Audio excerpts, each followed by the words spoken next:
What's good, everybody? RJ Shelton here, back with another episode of Plain and Simple. Hopefully, you guys had a wonderful weekend. Let's go ahead and get right into it here. Packers went ahead and won 27-20, being the 2-8, now 2-9 New York Giants. Total yards of offense here, we had 168 yards passing and 128 yards rushing. We had 19 first downs, 7 of 11 on third down efficiency. Very good. Obviously, you want to go ahead and have that to where you convert all the time on third down, but to at least be over 70%, that's definitely putting you in position to win ball games. Only allowed 2 sacks, 4 punts. We had 5 penalties for a total of 48 yards. Better than usual. We went in kind of like the 7 to 9. Those yards would be over about 50, 60. In time of possession, 24 minutes and 4 seconds. Offense here, you really can't complain realistically about what you saw from the play calling from Matt LaFleur. I think what we saw was what we needed to see consistently throughout the 2 games that we lost and really throughout the whole season. First drive, we go ahead and do a little quick out, a little pass dump to Josh Jacobs. And we were in the kind of a compact base formation that I kind of went ahead and tweeted last weekend to say this needs to be the primary formation. And what happened when we stayed in that primary formation on the first drive? We were moving the football. That was the case this whole time when we were watching this game this past weekend. In the beginning, obviously, guys were dropping the football. You can't have that. The biggest red flag out of that was seeing the tight end play. Musgrave looked very scared out there. Fitzpatrick looked very scared out there.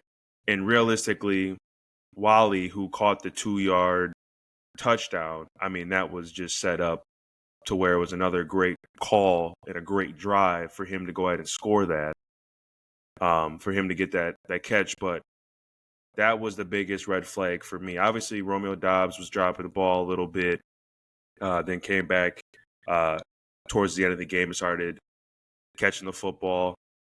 There was also Christian Watson had one, but then he made up for it, catching that one against the corner in the end zone there, and Malik 2 times, actually. Malik threw him one, and then the one that kind of went ahead and sealed the game for us on a great throw by Jordan Love.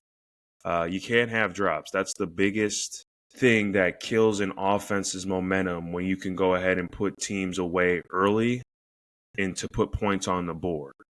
That was just my biggest concern.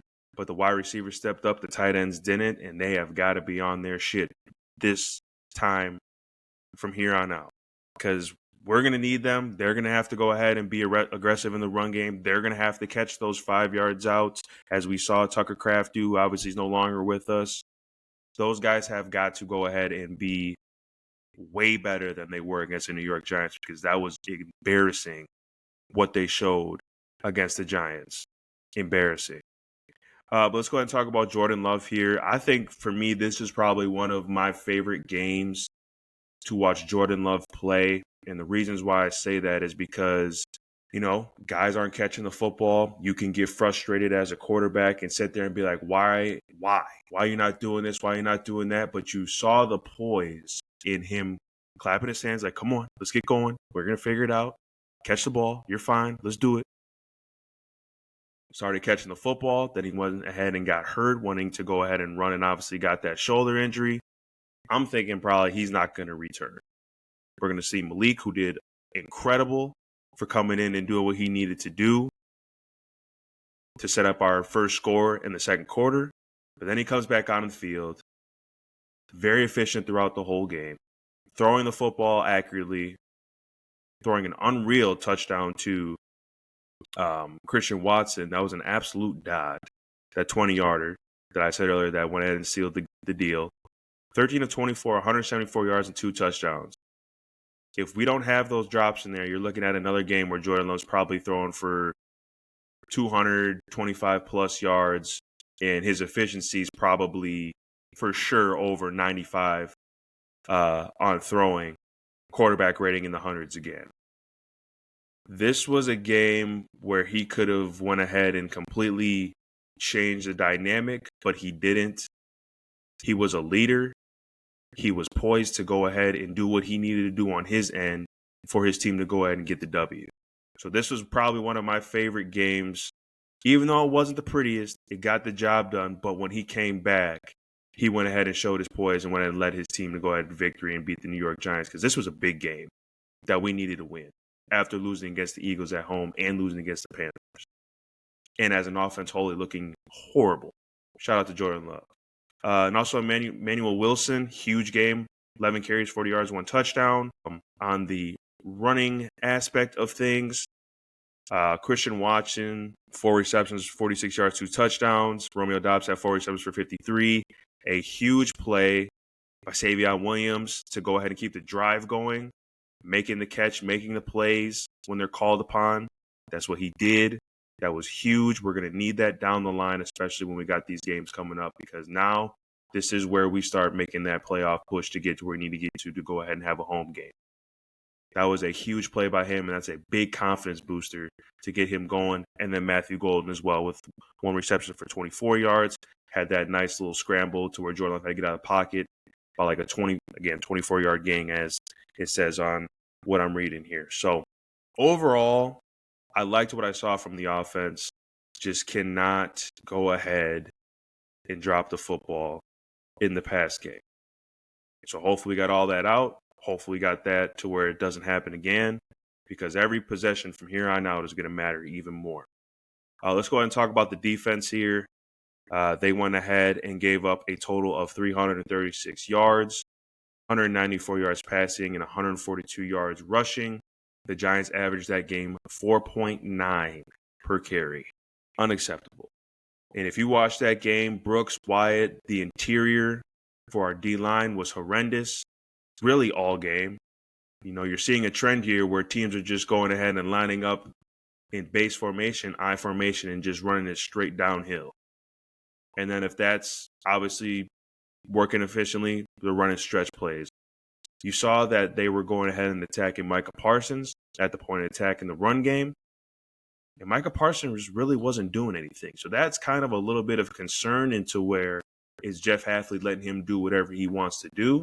Or is that a part of the scheme? Is that a part of the game plan of where he can go ahead and loop outside when he needs to go ahead and stay firm, hold his gap, and go ahead and make a play off it wherever it's going? And Abari on the other end was nowhere to be found. Rashawn Gary hasn't been really anywhere in these past 3 games.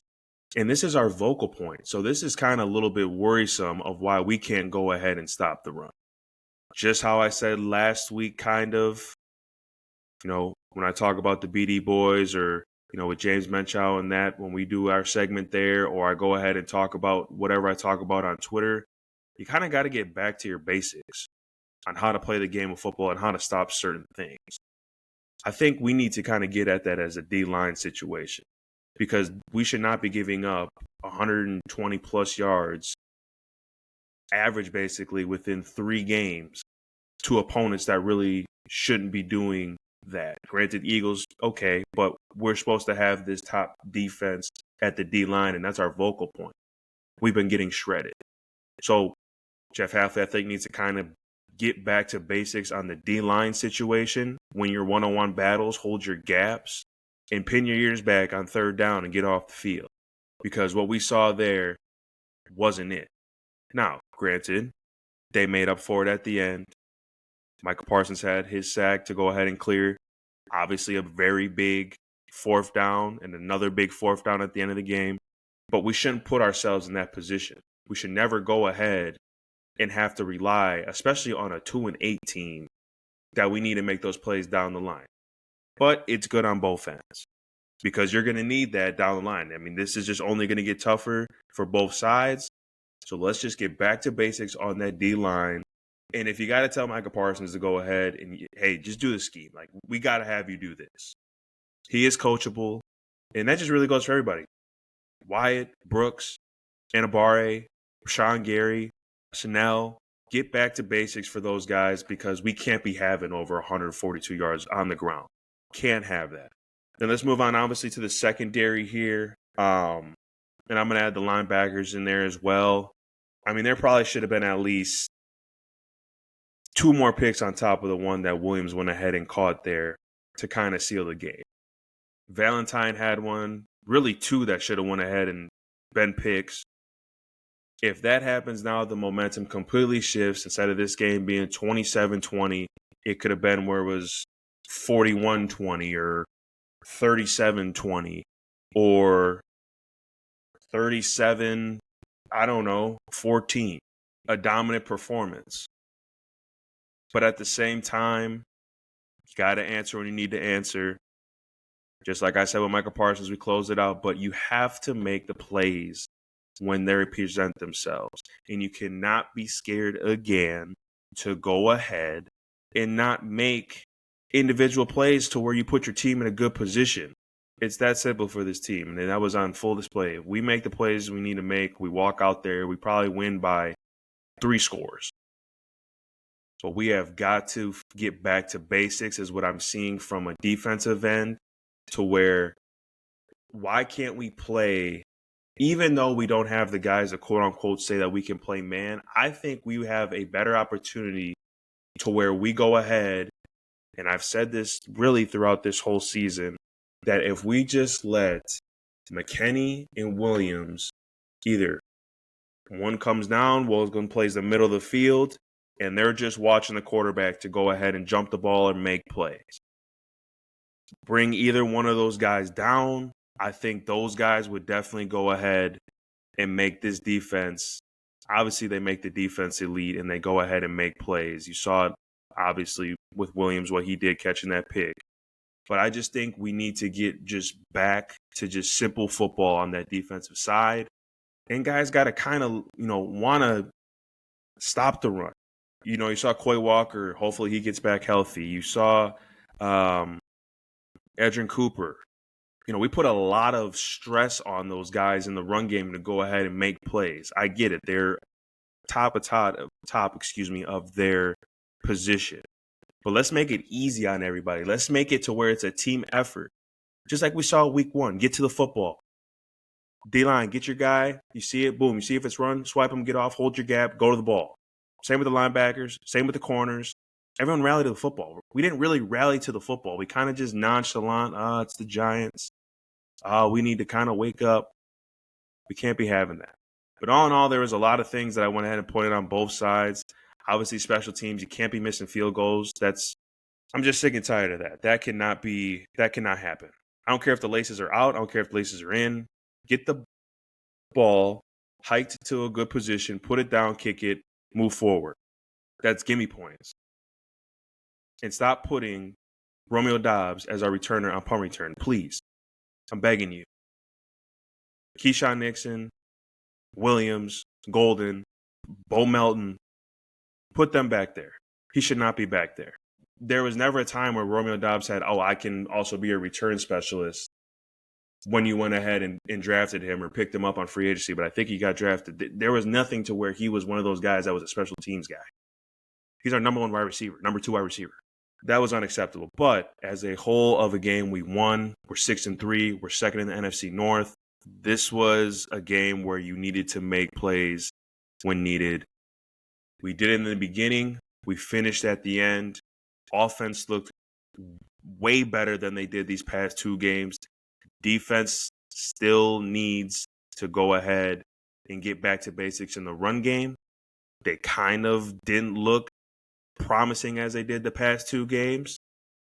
But this was a game that everyone played complementary football. Offense went ahead and picked up a little bit of the defensive slack and really more of the special team slack. So this was a huge game that we took. We got the Vikings coming into town this coming weekend. We have got to get that done. The Vikings are at a point right now where they don't have a quarterback that they can rely on. You see the frustration from the offensive side. The defense, always good. But you have got to go ahead and be flawless throughout this month of November and December and January.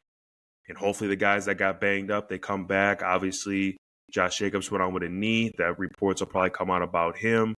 Tom was out, came back in. Quay Walker was hurt as well. So let's see what happens. Hopefully those were just bangs and bruises. That's what's going to happen. It's a long season. But this was a good win. Offense did their thing. Said my spiel about it. Special teams unacceptable. Let's move on over here to the Badgers here. They went ahead and lost 31-7 against the Indiana Hoosiers. Carter Smith was 9 of 15, 98 yards, 1 touchdown, 1 interception. That touchdown pass was to Lang. This game was 7-10 going into the third quarter. So you're telling me that you went ahead and held the number 2 ranked team in America to only 10 points. So it was a game in the first half, excuse me. And then obviously it got ugly, but that is still momentum because we all know that they're not going to get to where they're going to get to when it comes to a bowl game. Let's just be real here. But you want to see segments within games to where there's an opportunity. And that was an opportunity in that second half for Wisconsin.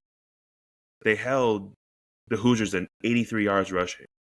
So you know the run game is always going to be stopped. You know the secondary, obviously very questionable, but you know that you're stopping the run. You can't have, 305 yards passing. That's just not good. You can't be 2 of 11 on third downs. Granted, you were 2 and 2 on fourth, but we knew they weren't going to win this game. We know that this right now is a very big, big rebuild, and it is what it is. But seeing that gives me, as someone looking as a fan, knowing the situation, being realistic, you got to take a positive out of a game like this.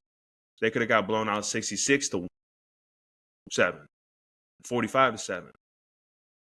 They only lost 31-7, and it was kind of a game within the first half.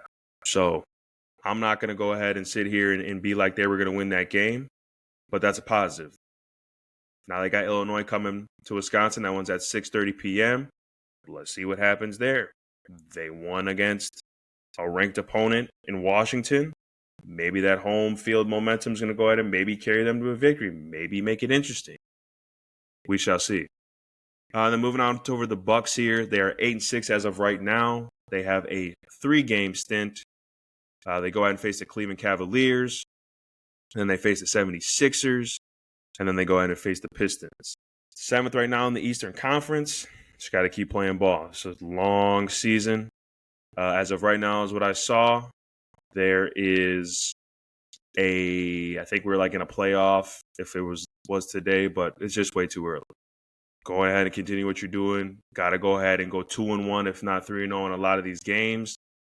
These 3 games are really going to tell us a lot. If we go 0-3, that's not good. If we go 3-0, we're right where we need to be. If we go 2-1, all right, let's see what the next 3 games are.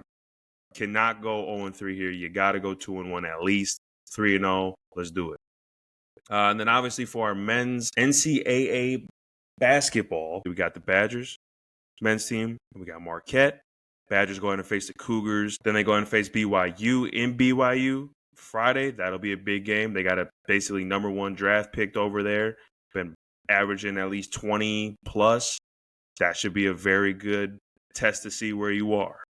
Cougars, you should go ahead and take care of them, but that BYU is going to kind of put a measuring stick on what this team is. And I think this Badgers team is very complement of one another.